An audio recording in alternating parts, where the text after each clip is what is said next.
आज शिवसेना पक्षाचा 60वा वर्धापन दिन आणि या निमित्तानं पारनेरकरांना भेट म्हणून आज पारनेर ते सिद्धेश्वरवाडी या रस्त्याचं साधारण 50 लाख रुपये आणि पारनेर ते बुगेवाडी या रस्त्याला 50 लाख रुपये अशा 2 कामांच्या शुभारंभ प्रसंगी या ठिकाणी उपस्थित असलेले सेना जिल्हा प्रमुख अनिलराव शिंदे साहेब असतील, बाबूशेठ टायरवाले असतील, तालुक्याचे शिवसेना अध्यक्ष, महिला अध्यक्ष, जिल्ह्याचे सर्व पदाधिकारी, युवक अध्यक्ष, मला खरं सांगायला फार आनंद वाटतो की पाराशर ऋषींची एक भूमी आहे. पाराशर ऋषींची भूमी आणि तिचं पावित्र्य एवढं मोठं आहे की आज 12 ज्योतिर्लिंगाचा आपण ज्यावेळेस उल्लेख करतो त्यावेळेस हे सगळेचे सगळे 12 ज्योतिर्लिंग या गावामध्ये आहेत आणि खूप मोठी वैभवशाली परंपरा या पारनेर शहराला आहे. आणि आज शिवसेनेचे आमच्या सगळ्यांचे नेते, शिवसेनेचे अध्यक्ष आणि या राज्याचे उपमुख्यमंत्री नामदार एकनाथरावजी शिंदेसाहेब यांच्या माध्यमातून आज या तालुक्याला, या शहराला साधारण 5 कोटी रुपयांचा निधी आपण त्या ठिकाणी त्यांनी मंजूर केला. आणि नुसता मंजूर नाही केला, नुसता शब्द नाही दिला, तर त्याच्यासाठी निधीसह त्यांनी त्याची व्यवस्था केली. माझं पारनेर शहरासाठी फार मोठं स्वप्न आहे. माझे वडील स्वर्गीय आमदार दादांच्या काळात देखील या गावामध्ये खूप चांगली कामं झाली. त्याच्यानंतर विजयराव आवटीसाहेब असतील, त्यांच्याही काळात चांगली अशी कामं या गावात झाली.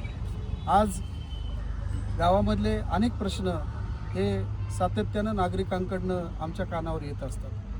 त्याच्यामध्ये सगळ्यात प्रमुख प्रश्न तो म्हणजे गावच्या पिण्याच्या पाण्याचा. मी अत्यंत नम्रतापूर्वक तुम्हाला सगळ्यांना सांगू इच्छितो की मी जसं आधी सांगितलं की आमची फार मोठी स्वप्न या गावाविषयी आहेत. त्याच अनुषंगाने आपण या पूर्वीच्या काळामध्ये जो 10-12 वर्षापासून रखडलेला DPR तो आपण मंजूर केला. त्याच्यानंतर काही रस्ते जे दळणवळणाच्या दृष्टीने अत्यंत महत्त्वाचे ते मंजूर केले आणि आज आपण प्रत्यक्षात त्याचं काम सुरू करतो. भविष्य काळामध्ये जी पाणी योजना आहे त्या पाणी योजनेवर मी तुम्हाला अत्यंत जबाबदारीने सांगू इच्छितो की या गावची पाणी योजना ही साधारण पूर्वी जो सर्वे मुळाड्यावरूनच झाला होता त्याहीपेक्षा इथे नितीनराव आहेत. आमचं सगळ्यांचं मत याच्यामध्ये असं आहे की हंग्याच्या शेजारी जो इरिगेशनचा टँक आहे तिथं नवीन जागा ॲक्वायर करून जर हंग्यावरून ही व्यवस्था केली तर लवकर पाणी आपल्या सगळ्यांना मिळेल. आणि म्हणून त्याचं देखील सर्वेक्षण करायचं काम आपण सुरू केलं आहे. आज गावचं मला मुख्य कार्यकारी अधिकारी ज्या पुढच्या कार्यक्रमाला थांबलेल्या आहेत बुगेवाडीच्या, त्यांनी मला सांगितलं की या गावचं लाईट बिल 55 लाख रुपये थकलेलं आहे. इथं नगरसेवक आहेत, त्यांनी पण मला ही माहिती दिली. 2-3 नगरसेवक इथं आहेत. तर त्याच्यामध्ये मी असा तुम्हाला सगळ्यांना पारनेरकरांना शिंदे साहेबांच्या वतीनं दिलासा देतो, शिवसेनेच्या वतीनं दिलासा देतो की जामगाव रस्त्याला एक जागा आपण पाहिलेली की त्या ठिकाणी आपल्याला सौर प्रकल्प त्या ठिकाणी उभारता येईल.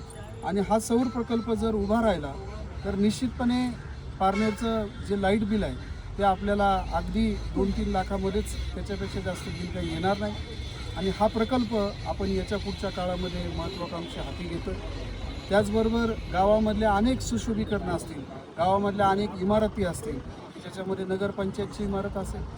मला आज तुमच्या सगळ्यांना सांगायला अतिशय आनंद होतो की आमचे बाळासाहेब नगरे या सगळ्यांनी मागच्या काळामध्ये या गावामध्ये तालुक्याच्या दृष्टीनं सगळ्यात महत्त्वाचं असलेलं संविधान भवन हे पारनेरमध्ये त्याची इमारत असावी. आणि मी आजच्या कार्यक्रमामध्ये वर्धापन दिनाच्या निमित्ताने एवढंच सांगू इच्छितो की त्याच्यासाठी ₹2 कोटी साहेबांनी मंजूर केले आणि त्याचाही कार्यक्रम आपण लवकरात लवकर करणार आहोत हे सांगायला मला मनापासून आनंद होतो.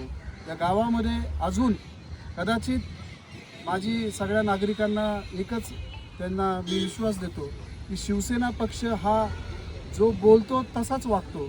आणि म्हणून उद्याच्या काळामध्ये जी काही पारनेरकरांची स्वप्न आहेत, जी काही पारनेरकरांची मागणी आहेत ती अगदी वाडी वस्तीपर्यंत या सगळ्या मागण्या पूर्ण करण्याची क्षमता ही शिवसेना पक्षामध्ये आहे. ती नुसती भाषणापुरती नाही, तुम्हाला ते वेळोवेळी दिसेल.